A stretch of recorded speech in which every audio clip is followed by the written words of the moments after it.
Seorang lelaki ditemukan maut selepas dipukul isterinya dalam kejadian di flat Nipah Taman Daya Johor Bahru pagi tadi. Ketua Polis Daerah Johor Bahru Selatan, SCP Raut Selamat yang mengesahkan kejadian itu berkata, mangsa ditemukan dalam keadaan terbaring di dalam rumahnya.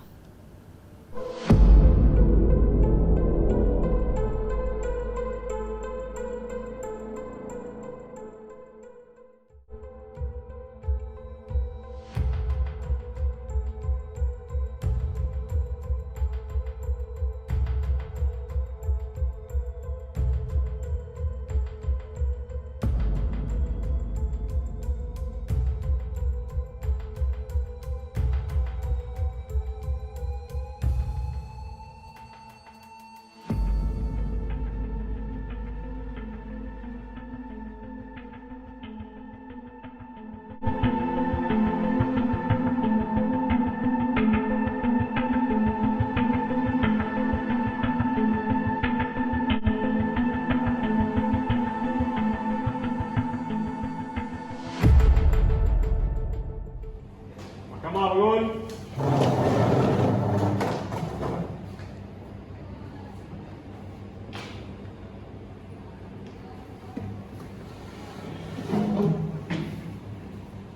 Di dalam Mahkamah Tinggi Kuala Lumpur, kes bernombor 129600907, kes pendakwa raya lawan Haniza binti Bashir.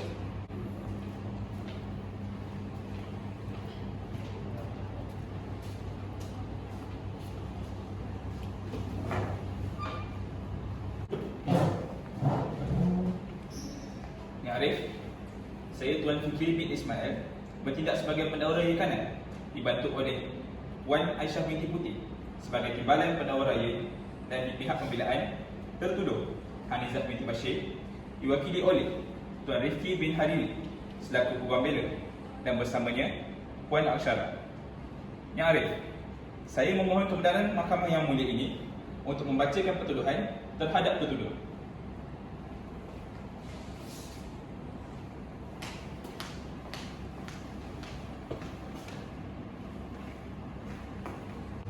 Haniza binti Bashir, bahawasanya kamu pada 25 Disember 2006 di rumah beralamat 212F, apartmen SD1, Bandar Sri Rampai, jam 1.20 tengah hari telah menyebabkan kematian Hanafi bin Jumadi dengan menikam mangsa sebanyak 12 tikaman di bahagian badan, termasuk 3 tekan di bahagian kepala dan leher menggunakan sebilah pisau pemotong daging di ruang tamu rumah kamu.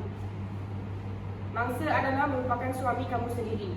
Oleh yang demikian, kamu telah melakukan kesalahan jenayah yang jika sabit kesalahan, kamu boleh dijatuhkan hukuman di bawah Seksyen 302 Kanun Keseksaan yang membawa hukuman gantung sampai mati. Apakah pengakuan kamu? Saya mengaku tidak bersalah dan saya minta dibicarakan. Yang Arif, tertuduh tidak mengaku bersalah dan mohon dibicarakan. Baiklah, adakah pihak pendakwa raya sudah bersedia? Ya, Yang Arif. Pihak pendakwa raya akan mengemukakan 3 orang saksi pendakwaan. Kami memohon kebenaran Mahkamah Yang Mulia ini untuk memanggil saksi yang pertama, iaitu Inspektor Syamil bin Syahrul.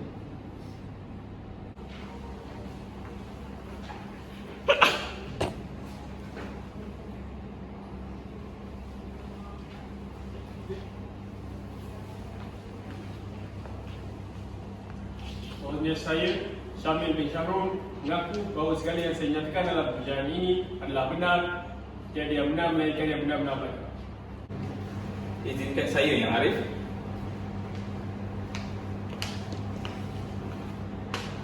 Inspektor, sila nyatakan kepada mahkamah ini nama, umur dan pekerjaan anda.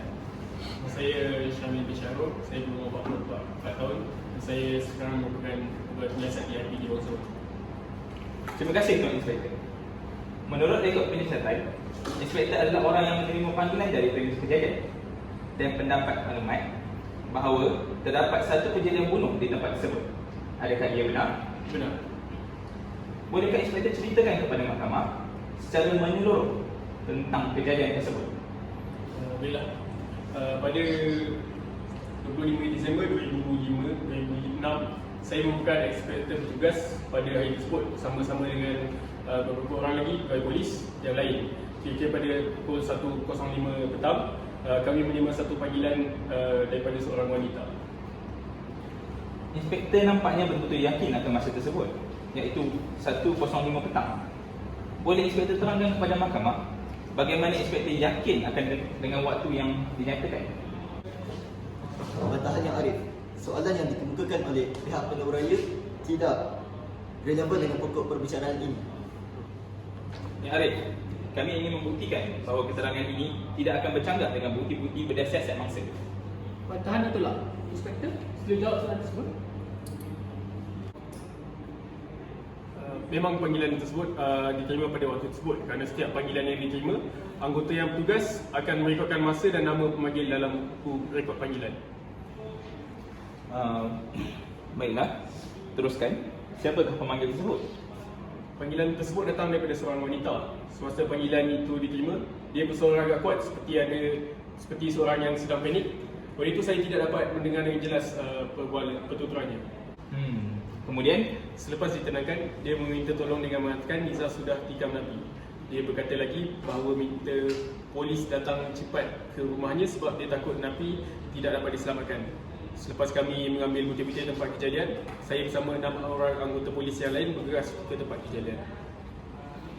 berapa lama yang masih diambil untuk sampai ke tempat kejadian? Lebih kurang 10 minit. Boleh inspektor gambarkan kepada mahkamah bagaimana keadaan tempat kejadian pada masa tersebut? Setibanya kami di sana, ramai orang berkumpul di depan rumah tersebut. Kami masuk ke dalam dan mendapati tertuduh sedang berada dalam keadaan mencangkung di sudut ruang tamu. Kemudian kami mengenal pasti lelaki yang membuat panggilan. Beliau merupakan jiran kepada tertuduh, Zulhairi. Apa yang inspektor temui di tempat kejadian? Kami melihat mayat seorang lelaki dalam keadaan terlentang di atas lantai ruang tamu tersebut. Terdapat juga tumpukan-tumpukan darah kecil di sekitar dinding dan juga lantai ruang tamu. Kami juga mendapati terdapat kesan darah sepanjang lantai dapur ke ruang tamu. Kemudian salah seorang daripada anggota kami mengambil sampel darah tersebut untuk tujuan uji kaji oleh fakta forensik. Selain itu, apa lagi yang ditemui? Kami juga ada menemui sebilah pisau pemotong daging yang berlumuran darah di sisi kanan badan mangsa tersebut. Adakah pisau ini yang dimaksudkan? Ya, itulah pisau yang kami guna.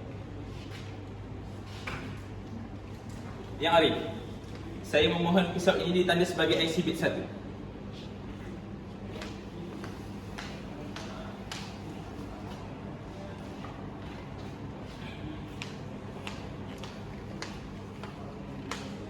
Baiklah, seterusnya apa yang dilakukan oleh pihak tuan? Sementara anggota lain memeriksa tempat kejadian, saya menemui Jian dan ibu saudara tertuduh untuk mendapatkan keterangan. Baiklah, boleh tuan inspektor ceritakan secara ringkas tentang keterangan mereka berdua? Zulhairi menceritakan kepada saya yang beliau sedang memasak ketika itu dan beliau ternampak tertuduh sedang bergaduh dengan mangsa dari tingkat dapur rumahnya. Kemudian beliau ternampak tertuduh mencapai pisau dan menikam mangsa daripada belakang. Selepas itu beliau terus membuat panggilan polis. Bagaimana dengan keterangan ibu saudara tertuduh? Beliau memberitahu saya bahawa ketika kejadian beliau sedang dalam perjalanan ke rumah untuk makan tengah hari. Setibanya beliau di sana, beliau mendapati ramai orang berkumpul di hadapan rumahnya. Bagaimana pula dengan keadaan tertuduh sewaktu tangkapan dibuat? Sewaktu sampai di tempat kejadian, kami mendapati tertuduh berada dalam keadaan cakung di sudut ruang tamu dan menundukkan wajahnya ke lantai. Tertuduh juga kelihatan tenang dan tidak melawan ketika anggota polis kami ingin menangkap. Semasa soal siasat, adakah tertuduh mengaku dia yang menikam suaminya? Tidak. Sebaliknya dia asyik mendiamkan diri dan tidak memberi kerjasama menyebabkan kami menghantarnya berjumpa psikiatri. Baiklah, terima kasih Tuan Inspektor. Yang Arif, setakat ini dahulu, saya tidak mempunyai soalan lagi.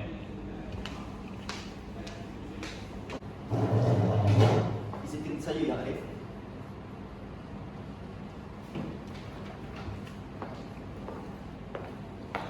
Tuan Inspektor, sekitar tadi Tuan ada mengatakan bahawa hanya ada tertuduh dan mangsa saja di dalam rumah.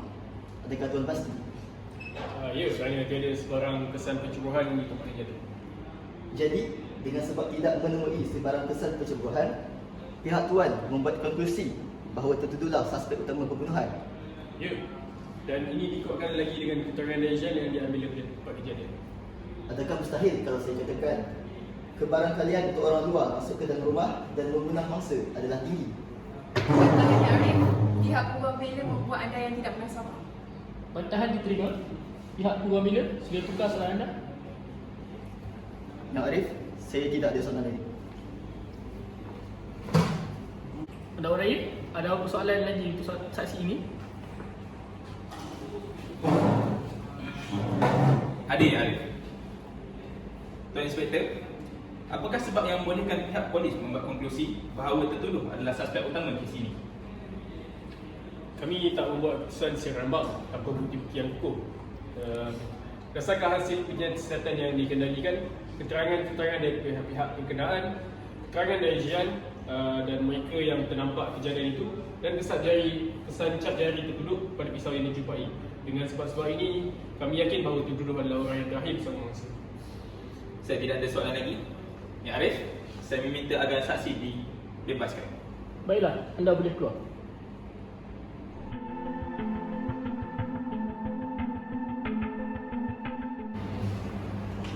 Ya Arif, pihak pendakwa memohon kebenaran mahkamah untuk memanggil saksi pendakwaan yang kedua, iaitu Tuan Zulhairi.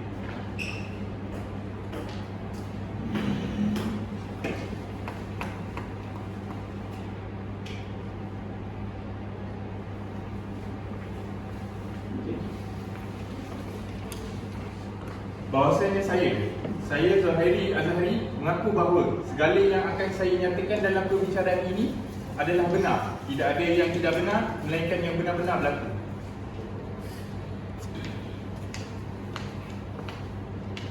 Izinkan saya yang Arif. Tuan, sila nyatakan kepada mahkamah ini nama, umur dan pekerjaan anda. Nama saya Zulhairi bin Azhari, umur saya 23 tahun dan saya merupakan seorang guru. Boleh tuan ceritakan kepada mahkamah apa yang berlaku pada 25 Disember 2006? Pada hari tersebut, saya tengah goreng ayam. Tiba-tiba saya dengar orang menjerit-jerit, bergaduh. Saya terpandang di tingkap luar. Saya ternampak Nizar dengan Napi tengah bergaduh. Saya tak buat apa-apa sebab mulanya memang mereka ni selalu gaduh. Tidak lama lepas tu, saya nampak Nizar capai sebilah pisau dan menikam Napi dari belakang. Lepas tu, saya terus buat panggilan polis. Bagaimana reaksi tertuduh ketika pergaduhan tersebut? Adakah dia bertindak agresif atau hanya berdiam diri? Bantahannya Arif, pihak penuh cuba membuat spekulasi. Ya Arif, kami ingin membuktikan sama ada yang tertuduh mempunyai niat atau tidak untuk membunuh mangsa. Baiklah, bantahan ditolak. Sila teruskan. Sila jawab soalan tadi Tuan Zulhairi. Seingat saya, Nizar cuma mendiamkan diri. In fact, ketika Napi tampar muka Nizar senyap saja. Dia tidak melawan balik pun. Lepas tu baru saya nampak Nizar capai pisau dan terus tikam Napi dari belakang. Setelah Napi kelihatan seperti mau beredar dari dapur tu. Agaknya dia geram kot. Dah kena tampar dengan laki dia. Geram? Itu anda yang tuan sahaja kan? Yelah, ada ke orang duduk diam je bila dah kena tampar? Saksi, pulau gawai yang masih anda hanya jawab apa yang ditanya. Maafkan saya yang Arif. Baiklah, pendakwa, teruskan soalan anda. Terima kasih Yang Arif. Tuan Zulhairi, adakah tuan perasan sama ada tertuduh berkelakuan pelik pada hari-hari sebelum berlakunya kejadian tersebut? Pelik, rasanya biasa saja. Dia memang jarang keluar rumah. Kalau keluar pun, dia pergi ke pasar je. Kami tak berapa kenal sangat perangai sebenar dia. Sebab dia jenis tak campur dengan jiran-jiran. Semasa kejadian, adakah tuan ada terlihat sesiapa yang lain daripada tertuduh dan mangsa di dalam rumah tersebut? Tidak yang Arif. Mereka berdua saja di dapur. Yang Arif, setakat ini dahulu, saya sudah tidak ada soalan lagi.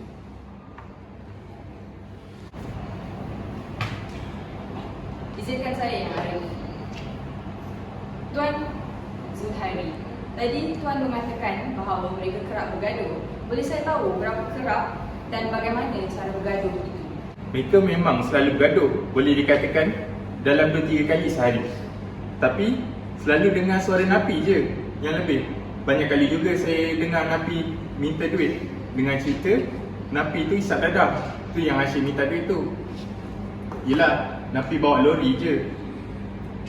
Su pula bukannya bekerja, usilan duit pun tak ada. Jadi, boleh kita katakan ada hubungan dingin di antara mereka? Bolehlah juga kot. Dah lah dia orang tak ada anak, gaduh je manjang. Yang Arif, setakat ini sahaja soalan daripada kami. Pendahulu, ada apa-apa soalan lagi untuk saksi ini? Ada yang Arif. Tuan Zulkhairi, adakah disebabkan hubungan dingin di antara mereka, tertuduh tidak tahan dengan mangsa dan ingin membunuhnya? Bantahan yang Arif. Tertuduh belum disertakan kesalahan dan pihak pendakwaan tidak sepatutnya menyebutkan tuduh sebagai pembunuh. Bantahan diterima. Pihak pendahulu, sedia tukar soalan anda? Ya Arif, saya tidak ada soalan lain lagi buat saksi ini. Saya mohon agar saksi ini dibebaskan. Baiklah, anda boleh keluar.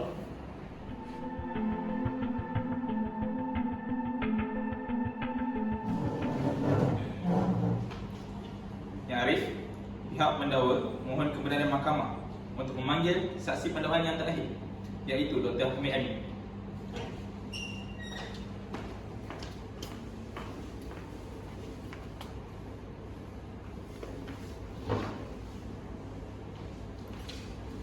Bahawasanya saya, Dr. Hamid Ali, mengaku bahawa segala yang akan saya nyatakan dalam perbicaraan ini adalah benar. Tidak ada yang tidak benar melainkan yang benar-benar berlaku.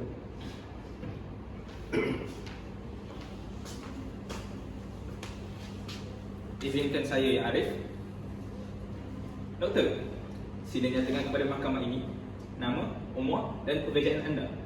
Nama saya Hamid Ali, berumur 38 tahun, bekerja sebagai doktor pakar patologi forensik di Pusat Perubatan UiTM. Sudah berapa lama anda berkecimpung dalam bidang ini, doktor? Bulan 7 tahun ni cukuplah 10 tahun. Jadi, doktor seharusnya adalah seorang yang sangat mahir dalam bidang ini. Baiklah, bolehkah doktor menceritakan apa yang terjadi pada hari kejadian? Kira-kira pukul 2 lebih, saya menerima mayat seorang lelaki untuk diperiksa dan dibedah siasat. Selain daripada mayat tersebut, apakah barang-barang kes yang diserahkan oleh pihak polis untuk dianalisis? Mereka menyerahkan saya sebilah pisau, sampel rambut dan sampel darah yang telah ditemui di tempat kejadian. Apa keputusan analisis forensik yang doktor jalankan? Setelah menjalankan pemeriksaan terhadap pisau yang ditemui, bentuk pisau tersebut sepadan dengan luka-luka tikaman pada badan si mati.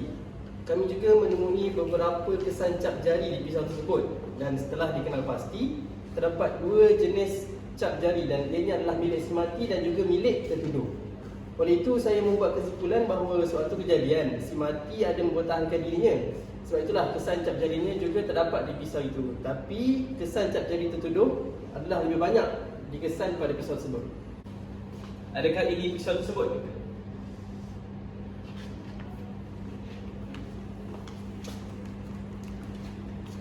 Barang bukti ini telah pun ditanda sebagai ekshibit 1.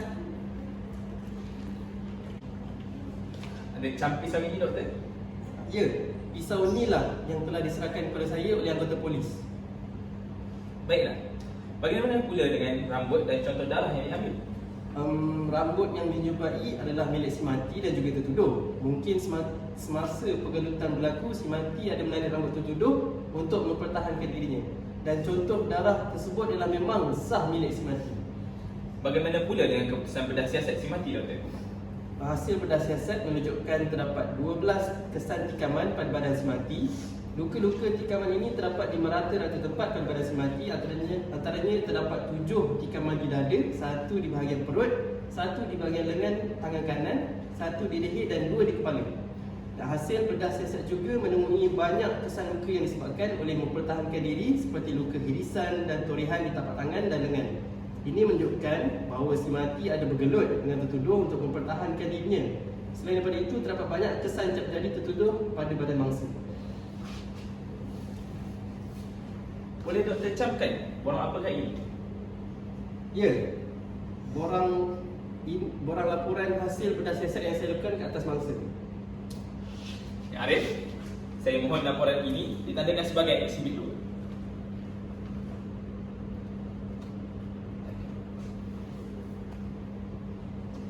Baiklah doktor, merujuk kepada laporan ini, apakah punca sebenar yang menyebabkan kematian mangsa?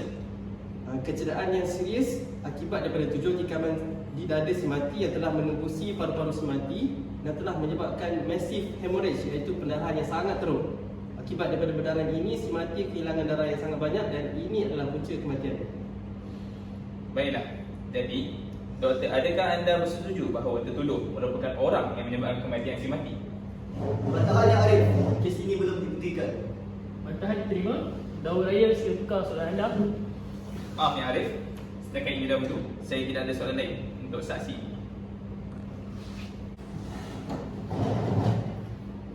Izinkan saya Arif.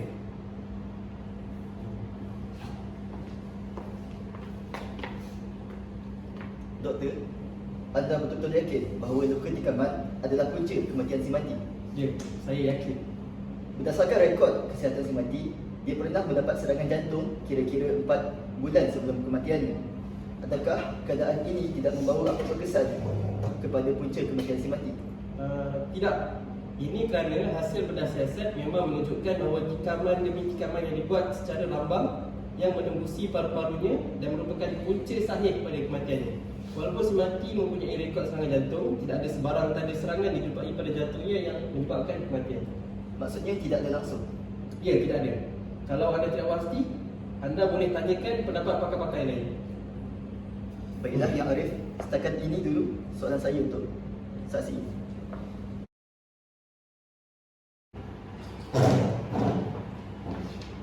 Izinkan saya Yang Arif. Setelah mendengar keterangan saksi-saksi pendakwa raya, terdapat bukti-bukti yang masih sama mengenai liabiliti jenayah anak buah kami. Terdapat 3 faktor utama, iaitu: pertama, saksi kedua pihak pendakwa raya iaitu Zulhairi hanya melihat anak buah kami menikam si mati dari belakang. Ini tidak mencukupi untuk mengatakan bahawa tikaman oleh tertuduh telah mengakibatkan kematian kepada si mati. Hanya kerana saksi melihat anak buah kami menikam mangsa dari belakang, mereka memberi keterangan yang anak buah kami lah pembunuh kepada si mati. Ini hanyalah andaian semata-mata Yang Arif, lantas menimbulkan keraguan dalam kes ini. Kedua, hasil keterangan daripada saksi kedua yang hubungan anak buah kami dan si mati dingin. Biarpun mereka ada mengatakan bahawa anak buah kami dan si mati ada bertengkar dan sebagainya, kami menganggap bahawa ini adalah satu situasi biasa bagi pasangan yang berkahwin. Jadi, ini menunjukkan anak buah kami tidak mempunyai motif untuk membunuh suaminya. Tambahan pula, tiada keterangan atau pembuktian mensria dilakukan oleh pendakwa raya. Ini juga boleh menimbulkan keraguan yang besar dalam kes ini Yang Arif. Ketiga, senjata yang digunakan oleh membunuh. Ketiga, senjata yang digunakan untuk membunuh si mati juga terdapat 2 cap jari, iaitu cap jari anak buah kami dan si mati. Walhal, pisau tersebut sering digunakan oleh anak buah kami sebagai peralatan untuk memasak. Oleh itu, kehadiran cap jari si mati membawa keraguan yang besar dalam kes ini Yang Arif. Konklusinya di sini, pihak pembelaan ingin menekankan bahawa tiada kes prima facie di pihak pendakwaan disebabkan mereka tidak berjaya membuktikan kes melampaui keraguan munasabah. Justeru, pihak pembelaan memohon kepada mahkamah yang mulia ini untuk membebaskan anak buah kami. Sekian, terima kasih. Pihak pendakwa raya. Izinkan saya Yang Arif. Pihak pendakwa raya telah membuktikan bahawa terdapat kes prima facie di pihak kami atas beberapa faktor utama, iaitu: pertama, tertuduh Hanizah binti Bashir merupakan orang terakhir yang dijumpai bersama si mati. Ini dikukuhkan lagi oleh keterangan saksi kedua. Beliau telah melihat tertuduh berada dalam keadaan mencurigakan dan menikam si mati dari belakang. Sementara itu, hasil keterangan saksi pertama dan ketiga juga menunjukkan bahawa mustahil wujudnya orang luar yang boleh dijadikan suspek pembunuhan kerana hanya tertuduh dan si mati sahaja yang berada di tempat kejadian tersebut. Walaupun mereka tidak melihat perbuatan tertuduh menikam si mati, dengan bukti-bukti yang telah dikemukakan oleh mahkamah pada hari ini, jelaslah menunjukkan bahawa tertuduh telah menikam si mati dan ini juga menunjukkan wujudnya elemen actus reus dalam kes ini. Kedua, analisis pakar forensik oleh Dr. Hamid Ali telah jelas membuktikan bahawa akibat daripada tikaman di dada si mati telah menjadi punca kematian dalam kes ini. Tikaman ini jelas dilakukan oleh tertuduh. Ini dibuktikan dengan penemuan kes cap jari tertuduh pada badan mangsa dan juga pada pisau yang ditemui di tempat kejadian. Ketiga, berdasarkan keterangan saksi kedua bahawa hubungan antara tertuduh dan si mati adalah dingin, membawa maksud yang tertuduh memiliki niat buruk untuk melakukan jenayah. Dengan melakukan 12 tikaman secara bertubi-tubi terhadap mangsa, ini jelas menunjukkan bahawa tertuduh seolah-olah melepaskan geram terhadap si mati dan beliau sedar dengan apa yang dilakukan ketika itu. Justru, pihak kami telah membuktikan kedua-dua elemen dalam kes jenayah iaitu actus reus dan mens rea, dan kami memohon budi bicara mahkamah untuk memutuskan bahawa terdapat prima facie dalam kes ini. Sekian, terima kasih. Baiklah, setelah mendengar hujah kedua-dua belah pihak, iaitu pihak pendakwa raya dan pihak pembelaan, mahkamah dengan ini memutuskan bahawa terdapat kes prima facie di pihak pendakwa raya berdasarkan faktor-faktor ini. Saya berpuas hati dengan saksi-saksi yang dikemukakan oleh pihak pendakwa raya. Pihak pendakwa raya telah berjaya membuktikan kewujudan elemen actus reus dalam kes ini. Ini dibuktikan dengan keterangan-keterangan daripada kesemua saksi pihak pendakwa raya. Saya mendapati tiada sebarang keraguan dalam pembuktian ini. Kedua, analisis forensik daripada pihak pendakwa raya amat meyakinkan dan ia jelas menunjukkan perbuatan yang menyebabkan kematian si mati dilakukan oleh tertuduh. Ketiga, bagi elemen mens rea, beban pembuktian berada di bahu pihak pembela untuk membuktikan bahawa tertuduh tidak mempunyai sebarang motif ataupun niat untuk membunuh si mati. Oleh demikian, mahkamah memutuskan bahawa terdapat kes prima facie di pihak pendakwa raya. Dan dengan ini, mahkamah mengarahkan supaya tertuduh tampil membuat pembelaan juruhasa 8 Jun 2007 yang Arif. Baiklah, mahkamah bersidang semula pada 8 Jun 2007, 9 pagi.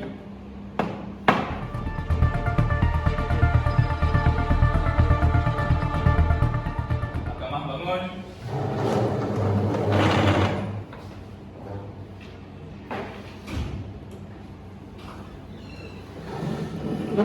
Di dalam Mahkamah Tinggi Kuala Lumpur, kes bernombor 12960907, kes pendakwa raya lawan Haniza binti Bashir. Baiklah, adakah pihak peguam bela sudah bersedia? Ya, Yang Arif, pihak peguam bela akan mengemukakan 3 orang saksi pembelaan termasuk tertuduh.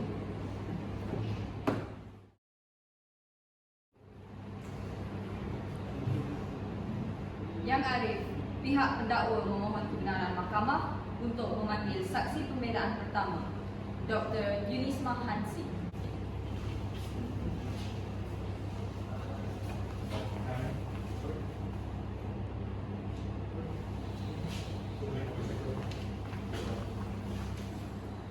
Bahawasanya saya, Yunisma Hansi, mengaku bahawa segala yang akan saya nyatakan dalam perbicaraan ini adalah benar.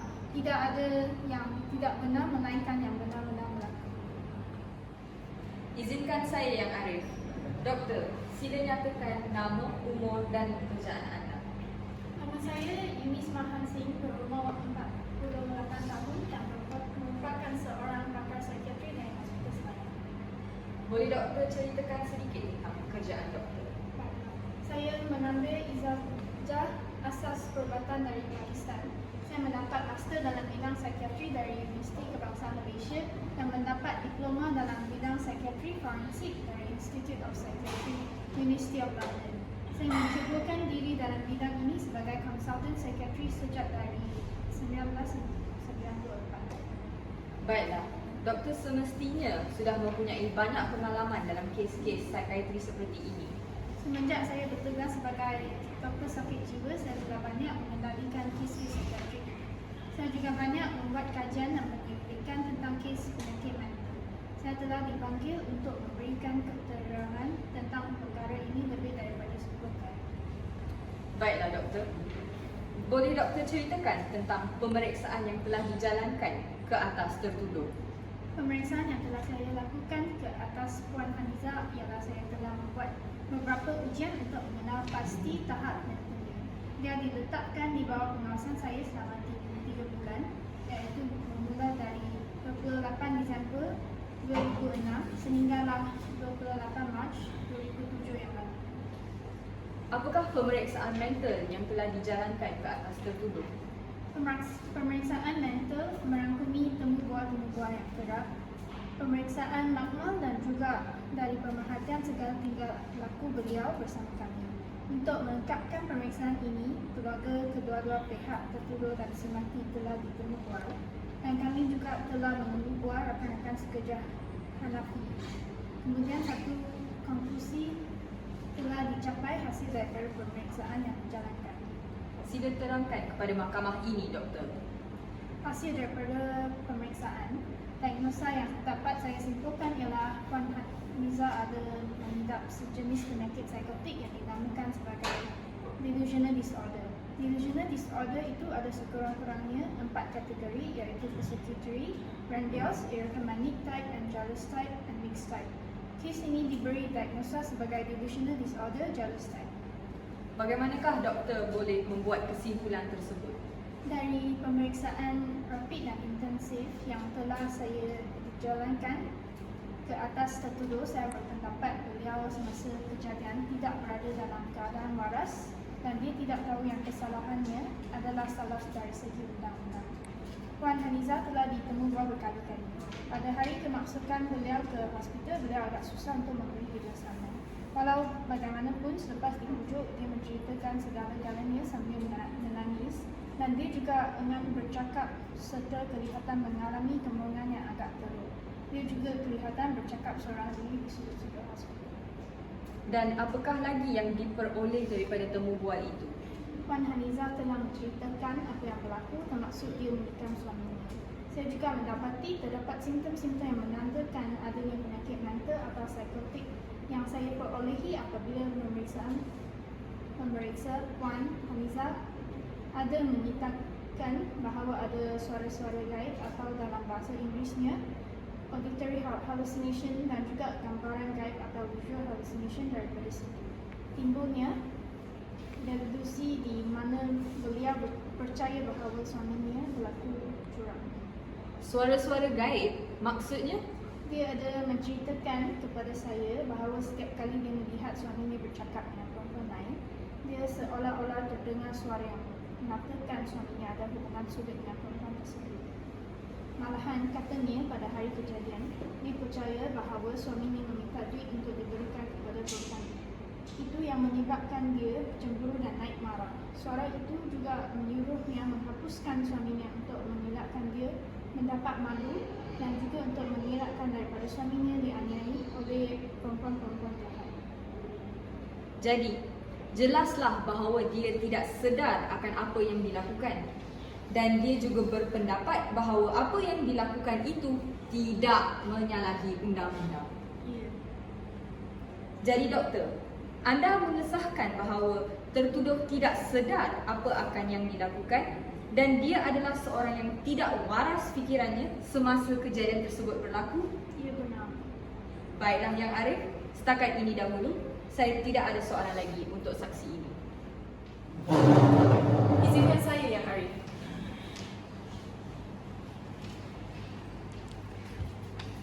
Doktor, pemeriksaan mental tertuduh dijalankan berdasarkan keadaan ketiga-tiga. Kedudukan mentalnya yang kita setahun setelah lepas. Adakah cukup untuk memeriksa keadaan mental pesakit hanya berdasarkan keadaannya selama setahun setengah?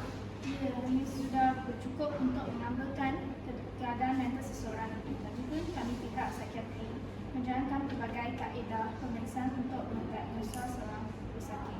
Selain itu, kami juga ada mendapatkan laporan autopsi daripada patologi untuk mengukuhkan diagnosa kita. Kami juga menemui bual Puan Haniza secara kerap dan berulang-ulang untuk memastikan kesamaan pernyataannya setiap kali ditanya dan juga membandingkan dengan pernyataan-pernyataan orang lain. Adakah doktor benar-benar yakin dengan diagnosis yang doktor buat? Bantahan Yang Arif, pihak pendakwa cuba meragui kepakaran saksi kami. Yang Arif, kami ingin mendapat kesahihan tentang diagnosis ini dan ingin memastikan bahawa ianya tidak bercanggah dengan mana-mana pendapat yang lain. Bantahan diterima, saksi sedia jawab soalan tersebut. Diagnosis Pemeriksaan ini dibuat tanpa prejudice terhadap mana-mana pihak. Bercakap tentang pencegahan pendapat pakar yang lain adalah menjadi kebiasaan bagi pihak psikiatri. Jika terdapat kes-kes berat seperti ini, kami harus mengadakan sesi-sesi perbincangan atau clinical group discussion yang diadakan dengan beberapa pakar psikiatri yang lain dan disertai juga oleh pengarah hospital untuk mendapatkan pandangan kedua dari mereka. Jadi, diagnosis doktor adalah berdasarkan temu bual yang dibuat saja. Oh tidak, selain daripada temu bual, kami juga memerhatikan cara tidur Puan Haniza, perangannya dan juga emosinya sepanjang 3 bulan berada di bawah penguasaan kami. Adakah boleh saya membuat anggapan bahawa kemungkinan Puan Haniza cuba untuk mengada-adakan keadaan untuk lari daripada tanggungjawab perbuatannya? Adakah senang bagi pihak psikiatri untuk membezakan keadaan yang sebenar dengan keadaan yang diada-adakan? Ya, kami boleh mengesan jika pesakit mengada-adakan keadaan daripada soalan-soalan yang dikemukakan dengan kerap. Kadang-kadang jika mereka mengada-adakan cerita, mereka akan terperangkap. Dalam kes Puan Haniza, saya secara positifnya mengakui dia tidak mengada-adakan cerita kerana benar-benar berlaku terhadapnya. Baiklah. Yang Arif, setakat ini dahulu, saya tidak ada soalan lain untuk saksi ini.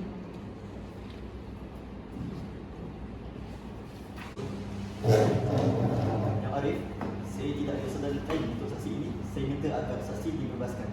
Baiklah, anda boleh keluar.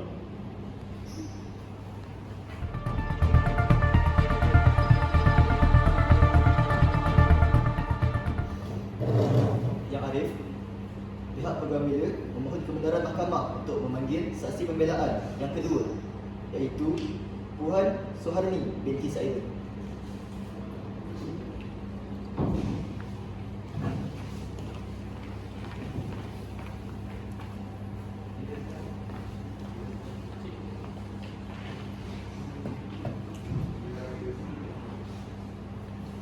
Bahawasanya saya, Suharni Saidon, mengaku bahawa segala yang akan saya nyatakan dalam perbicaraan ini adalah benar.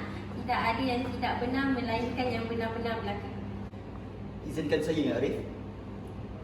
Puan, sila nyatakan kepada mahkamah ini nama, umur dan pekerjaan anda. Nama saya Suharni binti Saidon, berumur 35 tahun dan bekerja sebagai kerani di sebuah firma guaman. Adakah kamu kenal mangsa dan juga tertuduh?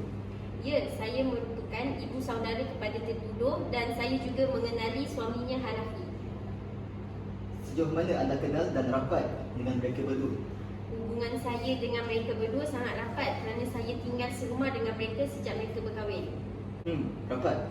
Jadi, bolehlah jika saya katakan yang Cik Suharni memang faham dan tahu tentang perangai dan perilaku tertuduh dan si mati. Ya, hubungan saya dengan Suraya memang rapat memandangkan saya anak bongsu dalam keluarga saya dan Haniza merupakan anak saudari sulung saya. Saya menganggapnya seolah-olah seperti adik saya sendiri. Kami sering berkongsi masalah bersama. Manakala suaminya Hanafi, saya tidak berapa memahami perangainya sejak akhir-akhir ini kerana dia jarang pulang ke rumah. Katanya sibuk kerja memandu lori ke sana sini. Baiklah, sepanjang anda mengenali mereka, tertuduh, bagaimanakah perilakunya? Haniza seorang yang baik. Dia manja dengan saya. Dia juga seorang isteri yang baik, menjaga makan, minum dan pakaian suami. Baiklah, adakah anda pernah melihat mereka bertengkar? Saya akui mereka memang selalu bertengkar dan selalunya pasal duit. Tapi hubungan mereka tetap baik dan saya perhatikan yang Haniza memang sayangkan Afi sangat. Pernahkah Cik melihat tertuduh berkelakuan pelik? Pada awal perkahwinan mereka, saya lihat Haniza seorang yang ceria. Memang tak nampak yang dia mempunyai masalah. Tapi sejak kebelakangan ni, dia sering menangis dan sentiasa mengurangkan diri dalam bilik. Menangis? Anda tahu kenapa? Ya, kerana saya tanya Haniza kenapa dan mungkin kerana dia sangat sedih lalu dia menceritakan kepada saya. Boleh anda ceritakan pada mahkamah hari ini apa yang telah diceritakan oleh tertuduh? Haniza bagi tahu saya yang dia tidak tahan dengan sikap suaminya yang panas baran. Suaminya jarang pulang ke rumah. Apabila pulang ke rumah, pasti suaminya meminta duit. Dan jika tidak diberikan, Haniza akan dimarahi dan dipukul. Kadang-kadang sampai luka. Haniza terpaksa menggadaikan barang kemasnya untuk mendapatkan duit kerana dia tak bekerja. Haniza juga memberitahu saya yang dia mengasyaki suaminya ada perempuan lain. Jadi, apa yang anda katakan padanya? Saya minta supaya dia bersabar dan cuba bawa berbincang dengan suaminya baik-baik. Mungkin suaminya memang ada masalah kewangan dan perlukan wang. Kalau perlu, cuba cari jalan terbaik untuk selesaikan masalah tersebut. Adakah anda percaya dengan cerita ini? Sudah tentu, bukan kerana dia anak saudara saya jadi saya menyebelahinya, tetapi saya sendiri pernah nampak dan mendengar mereka bergaduh. Jadi ini menguatkan lagi kepercayaan saya terhadap cerita Haniza. Jadi, Cik Suharni tidak melakukan sesuatu? Tidak, pada mulanya ketika saya melihat sendiri yang bibir dan muka Su bengkak akibat dipukul napi, saya terfikir untuk melaporkannya kepada pihak polis. Saya kesiankan Niza, tapi saya tidak mahu masuk campur hal rumah tangga mereka, jadi saya hanya mendiamkan diri. Baiklah.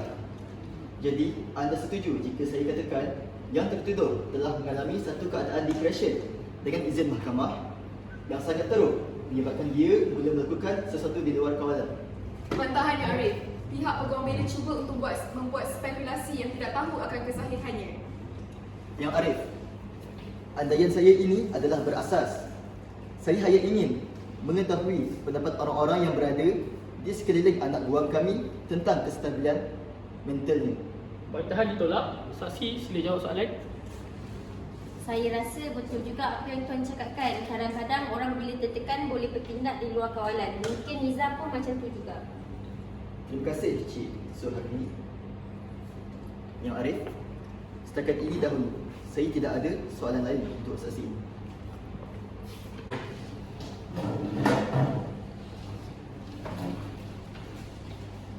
Izinkan saya Yang Arif.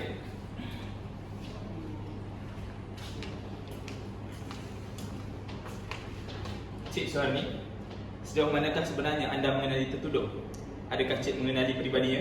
Ya, saya sangat mengenali Haniza. Sejak dia kecil lagi, hubungan kami seperti adik-beradik. Tambahan pula, sejak dia berkahwin, saya tinggal bersama-samanya. Jadi bermakna anda mengenali peribadinya yang sebenar di rumah. Anda bersetuju jika saya katakan bahawa tertuduh mengalami tekanan yang melampau? Ya, saya banyak menghabiskan masa bersamanya bertahun-tahun. Jadi saya faham watak dan perilakunya. Dan saya juga setuju yang Niza mengalami tekanan. Bagaimana Cik boleh bersetuju dengan saya yang Haniza mengalami tekanan yang melampau? Yelah, Niza bukannya seorang yang suka menangis dan mengurungkan diri di dalam bilik. Walaupun dengan orang di luar dia agak pendiam, tetapi dengan saya dia menceritakan segala-galanya. Cuma sejak dia ada masalah rumah tangga ni, dia memang dah berubah sikit. Hidupnya dalam keadaan tertekan. Boleh dikatakan setiap hari dia menangis dan matanya bengkak. Tidakkah itu menunjukkan yang dia berada dalam keadaan tertekan? Baiklah Yang Arif, saya tidak ada soalan lagi. Yang Arif, saya tidak ada soalan lain untuk saksi ini. Saya minta agar saksi dibebaskan. Baiklah, anda boleh keluar.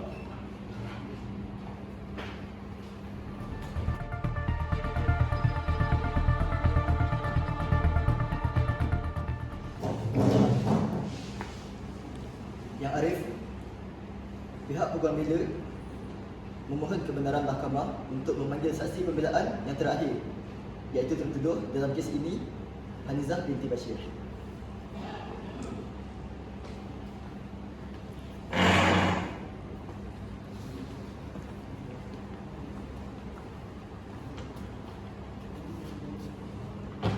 Baiklah, Puan Haniza, kamu diberi 3 pilihan oleh undang-undang. Pertama, kamu boleh memilih untuk berdiam diri. Jika kamu memilih pilihan ini, kamu tidak boleh memberikan apa-apa keterangan dan kamu juga tidak boleh disoal. Pilihan kedua, kamu boleh memberi keterangan tanpa mengangkat sumpah. Jika kamu membuat pilihan ini, kamu hanya boleh memberi keterangan tetapi tidak boleh disoal siasat, soal balas. Manakala pilihan ketiga, kamu boleh memberi keterangan dengan bersumpah serta kamu boleh disoal balas. Yang Arif, anak buah kami memilih pilihan ketiga, iaitu dia akan memberi keterangan bersumpah. Baiklah, kita teruskan dengan prosedur ini.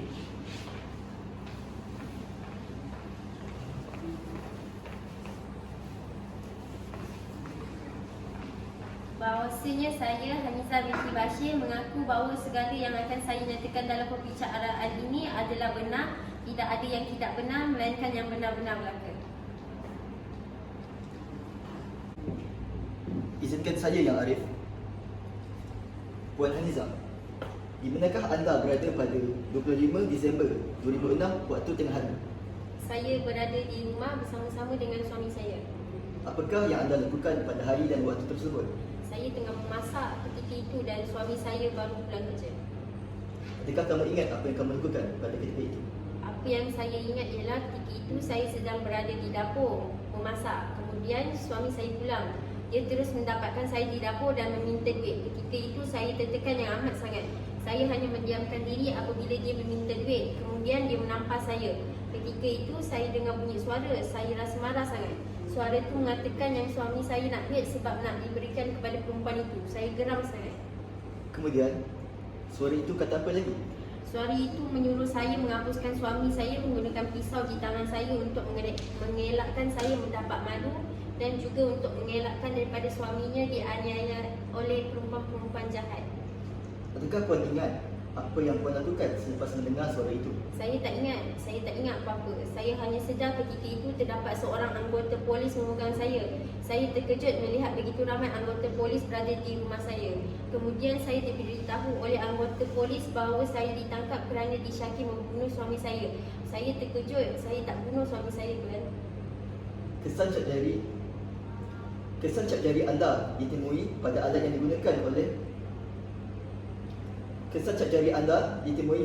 yang digunakan untuk membunuh suami kamu. Ini menunjukkan bahawa kamu adalah orang yang terakhir berada di samping suami kamu. Adakah kamu ingat yang kamu ada menikam suami kamu sebanyak 12 kali? Tidak. Tak mungkin saya buat itu semua. Saya sayang suami saya tak bunuh dia. Jadi, kamu tidak sedar apa yang kamu buat dan kamu tidak tahu yang kamu sudah melakukan satu kesalahan yang menyalahi undang-undang. Saya tidak tahu. Baiklah Yang Arif, setakat ini sahaja. Saya tidak ada soalan untuk tertutup.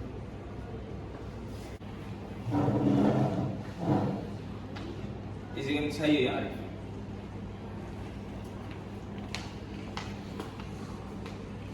Puan Haizah, betulkah anda tidak dapat mengingati apa yang terjadi pada hari tersebut apabila disoal oleh pihak polis? Betul, saya tak ingat. Tetapi, menurut dari rekod pakar psikiatri, selepas dipujuk, puan dapat mengingati apa yang berlaku. Saya tak tahu. Saya macam ingat tak ingat. Tapi selepas banyak kali ditanya oleh Dr. Yunis, barulah ingatan saya kembali dan mula mengingati apa yang terjadi. Jadi, ini bermakna kamu ingatlah apa yang terjadi. Kamu sedar apa yang kamu buat. Kamu tahu kamu yang menikam suami kamu sendiri sebanyak 12 kali. Betul? Tak. Saya tak sedar pada waktu itu. Saya tak sedar yang saya telah menikam suami saya.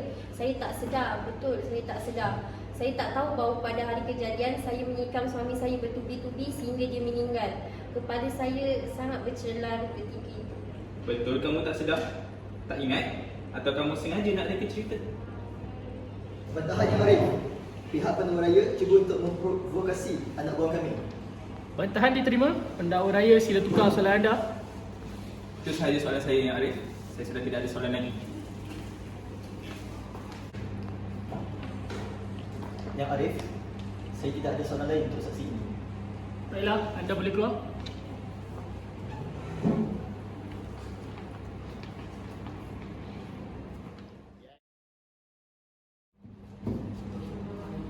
Izinkan saya, Yang Arif.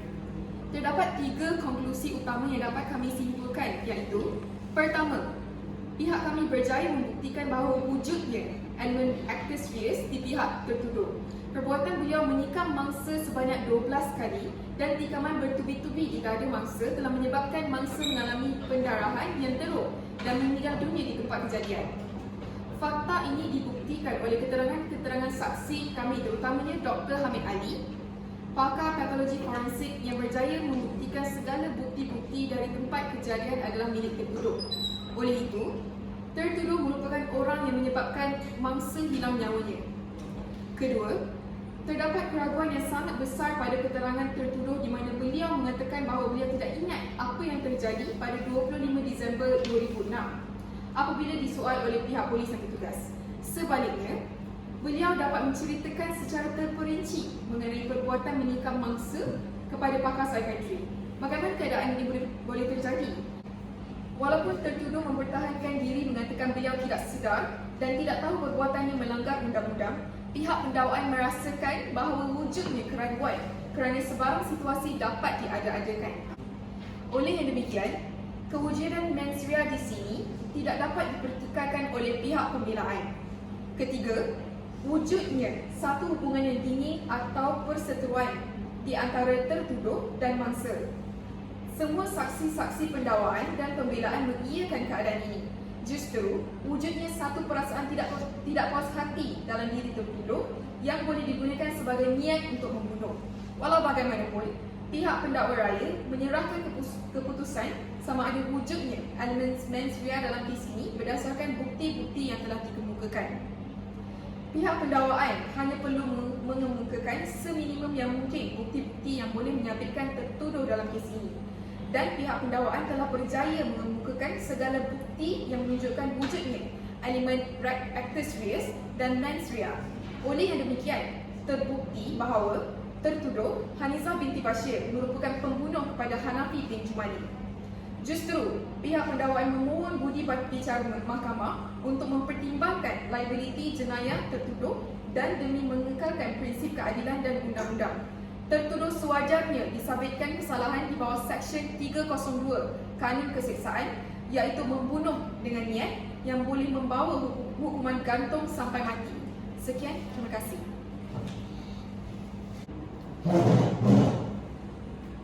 Izinkan saya Yang Arif. Di dalam kes ini terdapat beberapa konklusi utama. Pertama, pihak peguam bela berjaya membentuk asas pembelaan, iaitu pembelaan hilang akal di bawah Seksyen 84 Kanun Keseksaan. Seksyen ini menyatakan bahawa sesuatu perbuatan jika dilakukan oleh seseorang pada masa tersebut tidak sedar akan perbuatannya dan tidak tahu bahawa perbuatannya adalah menyalahi undang-undang, tidak dikira sebagai satu jenayah. Undang-undang ini adalah satu undang-undang yang diguna pakai bagi pembelaan ketaksempurnaan akal. Dan bagi pembelaan ini, beban pembuktian bahawa tertuduh adalah seorang yang tidak sempurna akal terletak di bahu pihak pembela. Ini dinyatakan di dalam kes Juraimi bin Hussein lawan PP dan Muhammad Afandi bin Abdul Rahman lawan PP 1998 1 MLJ 537. Dengan keterangan saksi kedua kami, Dr. Yunis, ianya jelas menunjukkan bahawa anak buang kami pada waktu kejadian betul-betul tidak sedar dan tidak tahu bahawa perbuatannya adalah menyalahi undang-undang.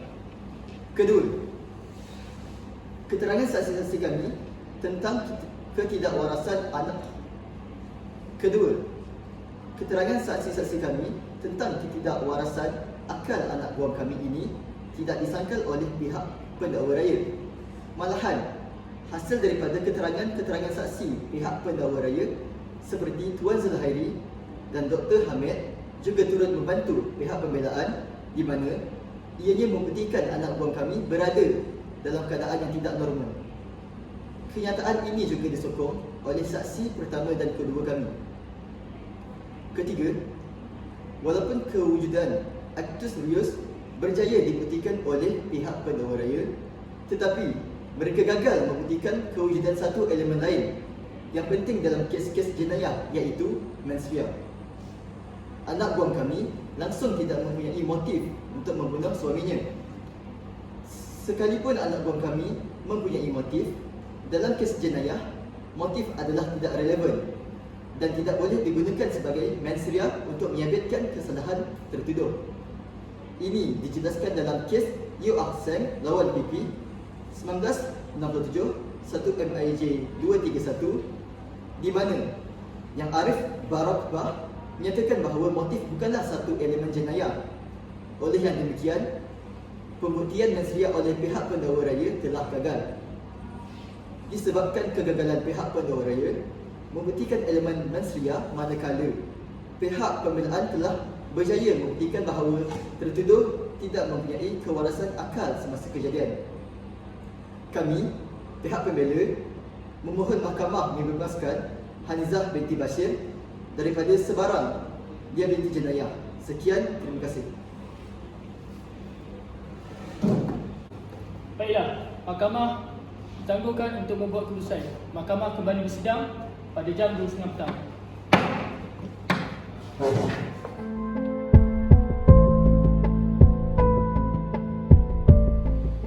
mendengar hujah-hujah dari kedua belah pihak, terdapat beberapa hujah yang telah dapat disimpulkan dalam kes ini, iaitu pertama, keterangan tertuduh membentuk asas pembelaan beliau, tetapi pihak pendakwaan tidak cukup dapat dalam memeriksa balas tertuduh berkaitannya.